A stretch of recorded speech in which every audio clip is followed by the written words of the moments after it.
The king's son had heard that a princess was coming from a faraway land, so when Cinderella arrived in her glittering coach, he dashed out to greet her. "Allow me." He took her hand as she stepped down from the coach and led her into the great ballroom.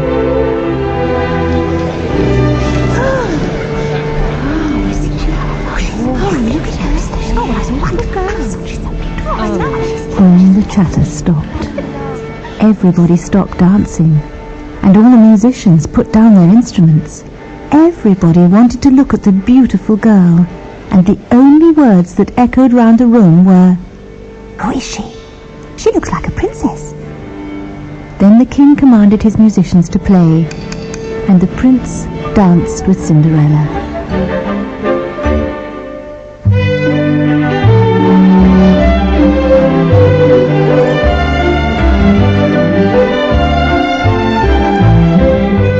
She waltzed across the floor as beautifully as a swan glides on a lake.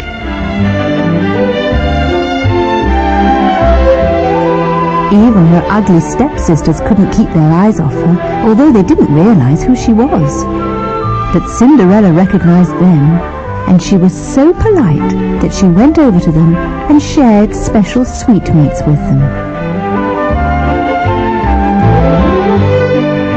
Time flew by, and soon the clock struck 11:45. Cinderella knew it was time to leave, so she leapt out of her chair and dashed out of the palace. As soon as she arrived home, the clock struck 12. And just as her godmother had promised, the coach turned into a pumpkin, the horses turned into mice, the coachman became a rat, and the footman became lizards. Once again, Cinderella was dressed in rags. Her godmother was waiting for her at home, and when Cinderella saw her, she said, "What a wonderful evening I've had! How I wish I could go to the next ball and see the prince again." Then she heard her stepsisters turning the key in the latch, so her godmother disappeared. "You've been away for such a long time," said Cinderella. "That's because we've been enjoying ourselves so much," snapped the eldest stepsister. "Yes, we met a beautiful princess," said the youngest. "who wore the most exquisite gown," the eldest butted in. "but nobody knew her name or where she was from." Cinderella didn't show any interest in what they said, and they presumed she was just jealous. The next evening, when the ugly sisters were at the king's second ball, the fairy godmother visited Cinderella. And once again she granted her wish, and let her go to the ball in a pumpkin that she turned into a golden coach.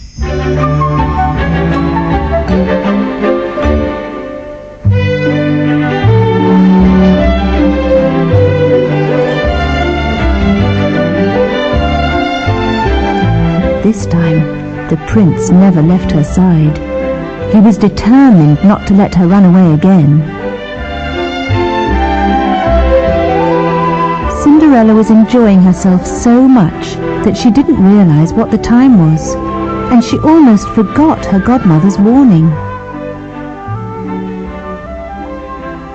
When she glanced at the clock and saw that it was about to strike 12, she sped down the stairs. As the clock struck 12, the king's son ran after Cinderella, but she was too quick for him. Desperate to find her, the prince ran into the palace gardens and asked one of his guards if he'd seen a beautiful princess. "Only one girl has left the palace gates tonight, and she was dressed in rags," was the guard's reply. The prince clutched the glass slipper that Cinderella had left behind as she fled down the stairs. "Whoever this slipper fits will be my wife," he said. When the two cruel stepsisters returned from the ball, Cinderella asked, "Was the beautiful princess there again?" "Yes," they said, "but on the stroke of 12 she fled so quickly that she left one of her glass slippers behind, and the prince kept it. He was so heartbroken when she left that he declared his love for the girl with the glass slippers. The next day, the king sent out a proclamation. He declared that his son would marry the girl whose foot fitted into the glass slipper. 3 courtiers carried the slipper throughout the land on a velvet cushion. "Oh, this is our last hope," said one of the courtiers when they arrived at Cinderella's house. "The princess must live here." When the eldest stepsister saw the slipper, she snatched it off the cushion and started squeezing her large, gnarled foot into it. Oh, I'm sure I can get it on. She grunted and groaned as she tried to squeeze her foot into it, but it was no use. The slipper was far too small and delicate for her clumsy feet. The youngest sister tried squeezing her feet into the slipper too. I can, just a minute. Just a minute. But it didn't fit. "Please, let me try the slipper on," said Cinderella. Cinders. Her stepsisters burst out laughing when they heard this. What, you? But the courtiers said, "The king has given permission for every girl in the land to try on the slipper, so you may try it on." He picked up the slipper and slid it onto her foot. "It's a perfect fit," he cried. Her 2 stepsisters cried out, "This cannot be!" Oh, never. And they ran around the room, ranting and raving. Then, to their amazement, Cinderella pulled the other glass slipper out of her pocket. Once again, her godmother appeared. She touched Cinderella with her wand, and her rags turned into a beautiful gown.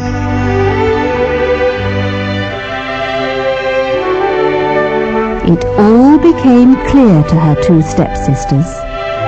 Cinderella was the lovely princess who had danced with the prince at the ball. Cinderella then went to the palace to meet her prince again, and a few days later they were married.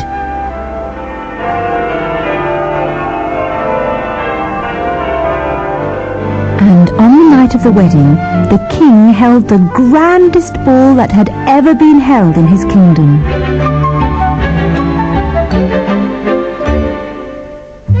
"May I have the pleasure of this first dance?"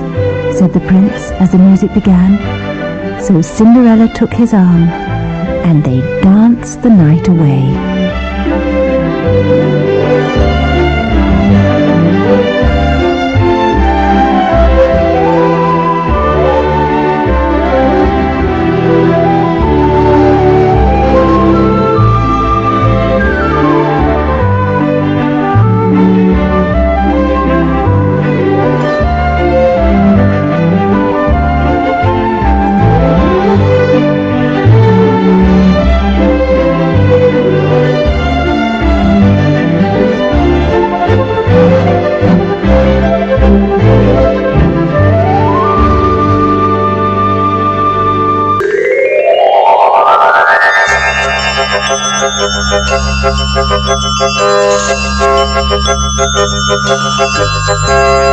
Thank you.